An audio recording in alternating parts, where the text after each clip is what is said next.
So hello everyone, my name is Anurag. In today's video, we are going to cover monopoly market, and this video we will cover advantages of monopoly market and disadvantages of monopoly market. Monopoly market क्या होती है और क्या इसके advantages होते हैं और क्या इसके डिसएडवांटेजेस होते हैं, उसके बारे में हम बात करेंगे। तो आज हमारा जो टॉपिक है वो है मोनोपोली मार्केट। पहले हम समझते हैं डेफिनेशन के माध्यम से कि मोनोपोली मार्केट होता क्या है, फिर इसको हम एक रियल लाइफ एग्जांपल और उदाहरण की मदद से समझेंगे कि मोनोपोली मार्केट होती क्या है। A market structure characterized by a single seller selling a unique product in the market. In a monopoly market, the seller faces no competition as it is the sole seller of goods with no close substitute. तो अब पहले तो मैं आपको एक example से समझाना चाहूँगा। मान लीजिए आपके घर के पास एक शॉप है जहाँ पर एक ए प्रोडक्ट मिलता है। मान लीजिए एक प्रोडक्ट है जिसका नाम है ए, और वो प्रोडक्ट आपको आपके घर के पास कहीं भी नहीं मिलता, उसी शॉप में मिलता है। तो अगर आपको वो प्रोडक्ट खरीदना होगा तो आपको उस शॉप में जाना होगा, अदरवाइज़ आप उस प्रोडक्ट को नहीं खरीद पाएंगे। तो यहाँ पर हम क्या बात कर रहे हैं, मोनोपोली मार्केट की। तो ये कैसे मोनोपोली मार्केट हुआ? क्योंकि आपके घर के पास बहुत सारी शॉप हैं, बट उस शॉप में से एक ही शॉप में ये जो ए प्रोडक्ट है वो मिलता है। तो इसको हम कहते हैं मोनोपोली मार्केट। अब मोनोपोली मार्केट का मतलब क्या होता है वो समझ लीजिए। मोनोपोली मार्केट का मतलब होता है एक ऐसी कंपनी जो एक ऐसा प्रोडक्ट बना रही है जिसको कोई और कंपनीज नहीं बना पा रही हैं, यानी कि उस कंपनी का कोई कॉम्पिटिटर नहीं है। तो उस प्रोडक्ट को जिस मार्केट में ये उतारा जाता है उस मार्केट को कहते हैं मोनोपोली मार्केट, बहुत ही आसान शब्दों में। अच्छा, अब हम समझते हैं इसको रियल लाइफ एग्जाम्पल में कि रियलिटी में कौन सा ऐसी मार्केट है और कौन सी ऐसी कंपनी है जो मोनोपोली मार्केट में है। तो आपने नाम सुना होगा Indian railway catering and tourism company, जो कि है IRCTC। तो अगर हम IRCTC की बात करें तो जब भी आप ट्रेन से ट्रैवल करना चाहते हैं या ट्रेन से ट्रैवल करते हैं तो आपको टिकट की ज़रूरत पड़ती है। अब आपको टिकट की जो सर्विस लेनी होती है वो आपको IRCTC कंपनी के द्वारा ही मिलती है। अगर आपको ट्रेन से ट्रैवल करना है तो आपको IRCTC कंपनी के द्वारा ही उस टिकट को आपको मिलेगा और तब आप ट्रेन से ट्रैवल कर पाएंगे। तो ये एक मोनोपोली का बहुत ही अच्छा उदाहरण हो जाता है रियल लाइफ एग्जाम्पल में। तो आपको मोनोपोली मार्केट होता क्या है वो बहुत अच्छे से समझ आया होगा। अब हम समझेंगे कि क्या एडवांटेजेस हैं और क्या इसके डिसएडवांटेजेस हैं कस्टमर पर्सपेक्टिव से, यानी कि हम हैं कस्टमर, हम प्रोडक्ट को लेने जा रहे हैं। इस पर्सपेक्टिव से समझेंगे कि मोनोपोली मार्केट से क्या हमारे फायदे होते हैं और क्या हमारे नुकसान होते हैं। सबसे पहला जो एडवांटेजेस है वो है इकोनॉमीज ऑफ स्केल। अच्छा, इकोनॉमीज ऑफ स्केल, अगर मैं इसको इकोनॉमिक्स टर्म्स में बात करूं तो आपको हो सकता है कठिन लगे, बट हम इसको बहुत ही आसान भाषा में समझेंगे एक एग्जाम्पल की मदद से। तो आइए एग्जाम्पल की मदद से समझते हैं। मान लीजिए एक मशीन है जिसकी हर दिन की कॉस्ट है 5000 रुपीज़। अगर उस मशीन से हम सिर्फ 5 प्रोडक्ट प्रोड्यूस करेंगे तो हर प्रोडक्ट की कॉस्ट आएगी 1000 रुपीज़। अच्छा, इसी मशीन से अगर हम प्रोडक्ट के को बढ़ा दें, यानी कि प्रोडक्ट के प्रोडक्शन को बढ़ा दें, 5 से 500 कर दें, तो यहाँ पर जब इस 500 में पूरी कॉस्ट बढ़ जाएगी तो हर प्रोडक्ट की कॉस्ट क्या हो जाएगी, 10 रुपीज़। तो आपने यहाँ पर देखा जैसे ही हमने प्रोडक्शन को बढ़ाया वैसे ही ऑटोमेटिकली कॉस्ट घट गई। तो इकोनॉमीज ऑफ स्केल का मतलब होता है कॉस्ट को घटाना प्रोडक्शन को बढ़ाकर। अब इससे फ़ायदा क्या होता है? इससे फ़ायदा ये होता है कि कंपनी को पता है ये प्रोडक्ट हमारे द्वारा ही बनाया जा रहा है, और कंपनी को ये भी पता है कि इस प्रोडक्ट की डिमांड मार्केट में बहुत ज़्यादा है क्योंकि ये सिर्फ हमारे द्वारा बनाया जा रहा है। इस वजह से कंपनी क्या करती है, जो उसका प्रोडक्ट पहले 50 रुपये का हुआ करता था अब वही प्रोडक्ट 5 रुपये का हो गया। ये इसलिए हुआ क्योंकि उसने प्रोडक्शन को बढ़ा दिया। जब उसने प्रोडक्शन को बढ़ाया तो कॉस्ट अपने आप कम हो गई। तो कस्टमर के लिए फ़ायदा ये हुआ कि जो चीज़ पहले वो 50 रुपये की ले रहा था अब वही चीज़ वो 5 रुपये की ले रहा है। तो ये हमारा हो जाता है एडवांटेजेस। सेकेंड एडवांटेज है the reward of getting patent a monopoly power can encourage investment. अच्छा, अब मोनोपोली मार्केट मतलब आप समझ गए, मोनोपोली कंपनी आप समझ गए कि ऐसी कंपनी जो एक ऐसा यूनिक प्रोडक्ट बना रही है जिसको और कोई कंपनी नहीं बना पा रही है। अब मान लीजिए कंपनी को चलाने के लिए, एक्सपेंड करने के लिए इन्वेस्टर्स की ज़रूरत पड़ती है, यानी कि बाहर से आके कोई पैसा इन्वेस्ट करता है और जब कंपनी अच्छा करती है तो उसको उसी तरीके से मुनाफा दिया जाता है। तो अब बहुत सारे इन्वेस्टर्स ने, इनका काम बहुत अच्छा लगा, इन ये जो प्रोडक्ट बना रहे थे वो प्रोडक्ट बहुत अच्छा लगा। जब उनने इस प्रोडक्ट की इंडस्ट्री देखी तो उसमें सिर्फ एक ही कंपनी थी जो इस प्रोडक्ट को बना रही थी। तो इन्वेस्टर चाहता है कि इस कंपनी में या इस प्रोडक्ट पे क्या करे, इन्वेस्ट करे।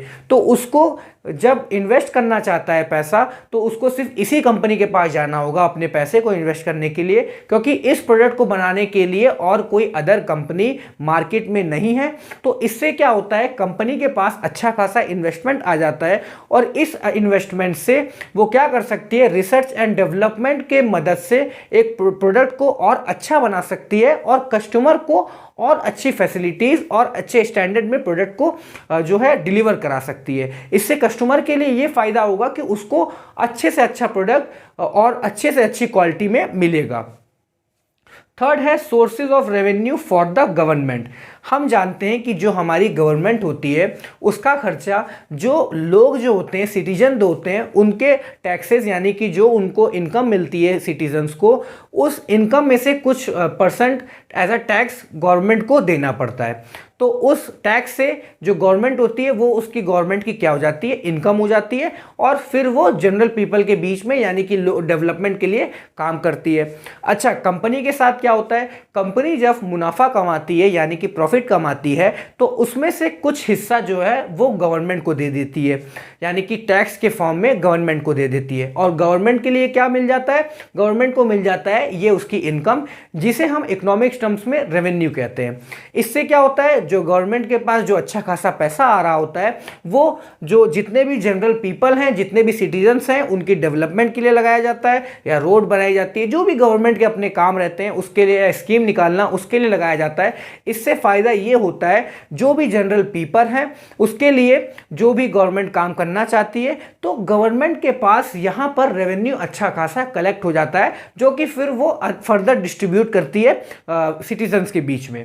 तो आज का हमारा जो एडवांटेजेस, जो हमने sources of revenue for the government समझा, तो वो यही था कि जो गवर्नमेंट को एज अ रेवेन्यू यानी कि जो प्रॉफिट कमाती है कंपनी, उसमें से जो टैक्स देती है वो गवर्नमेंट के लिए एज अ रेवेन्यू हो जाता है।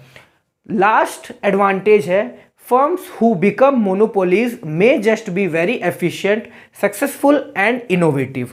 वो फर्म जो कि मोनोपोली होती है वो एफिशिएंट भी होती है, यानी कि उसकी क्षमता भी बहुत होती है, वो प्रोडक्शन भी बहुत तेजी से करती है और सक्सेसफुल भी होती है और इनोवेटिव भी होती है।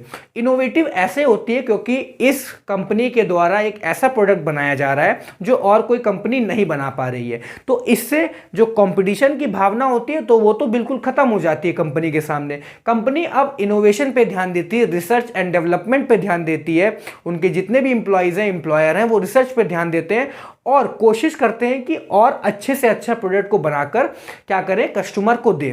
तो इससे क्या होता है, कस्टमर के पास एक अच्छा प्रोडक्ट पहुंच पाता है और कस्टमर उसके मजे ले पाता है। तो आई होप आपको ये एडवांटेजेस समझ में आए होंगे कि मोनोपोली मार्केट के क्या एडवांटेजेस होते हैं। अब हमने बात की कि फायदे क्या होते हैं, अब हम बात करेंगे कि नुकसान क्या होते हैं, जिसे हम कहते हैं डिसएडवांटेज।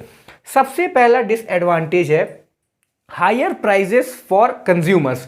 तो अगर जैसे कि मैं आपको सबसे पहले एक एग्जांपल पे ले चलूं तो आपके घर के आसपास सिर्फ बहुत सारी दुकान तो हैं, बट उस दुकान में सिर्फ एक ही ऐसी शॉप है जहां पर ए नाम का प्रोडक्ट मिलता है और उस ए नाम के प्रोडक्ट की डिमांड आपके घर के आसपास के लोगों के पास भी बहुत ज़्यादा है, यानी कि वो इस डिमांड को चाहते हैं, यानी कि वो जो उनको प्रोडक्ट है वो चाहते हैं उस चीज़ को।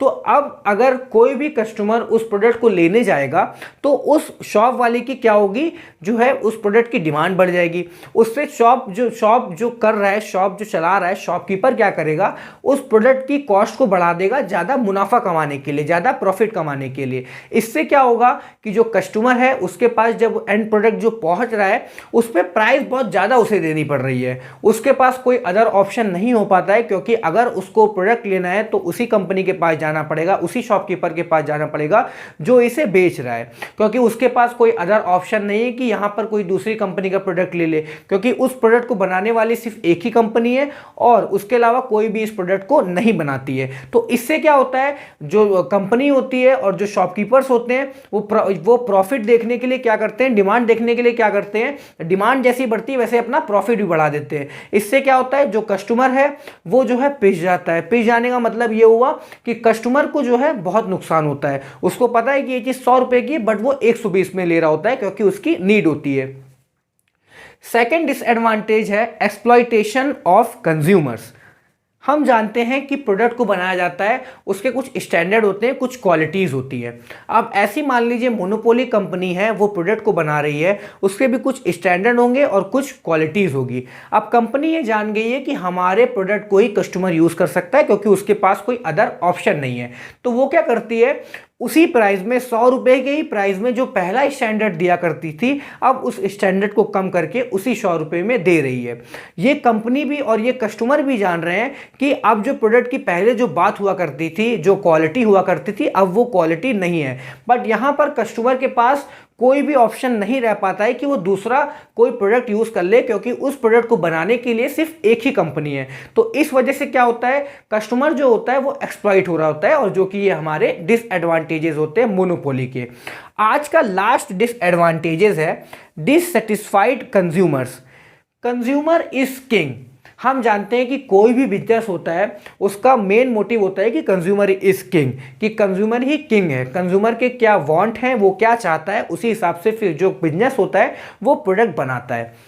अब मोनोपोली कंपनी के साथ क्या होता है, वो ये जानती है कि ये जो मैं प्रोडक्ट बना रही हूँ ये कस्टमर की नीड भी है, और ऊपर से अगर कस्टमर इसको ले भी ना तब भी उसको लेना पड़ेगा, चाहे मैं उसकी प्राइस बढ़ाऊं या कुछ भी करूं उसको लेना ही पड़ेगा। तो इस वजह से क्या होता है, वो प्राइस बहुत ज़्यादा बढ़ा देती है कंपनी, और जो स्टैंडर्ड होती है वो कम कर देती है। इस वजह से जो सबसे बड़ी प्रॉब्लम होती है, जो बहुत सारे कस्टमर क्या होते हैं वो डिससेटिस्फाइड हो जाते हैं, और इस वजह से ये हमारे बन जाते हैं disadvantages of monopoly. I hope आपको मोनोपोली क्या होता है, इसके क्या एडवांटेजेस होते हैं, क्या डिसएडवांटेजेस होते हैं, ये काफ़ी हद तक समझ में आया होगा। तो ऐसे ही आप कुछ और टॉपिक्स मुझे कमेंट में बताइए ताकि मैं आगे उसे कवर करूं। तो चलिए नेक्स्ट वीडियो में मिलते हैं, तब तक के लिए अपना ख्याल रखिए, पढ़ते रहिए। Thank you so much. जय हिंद।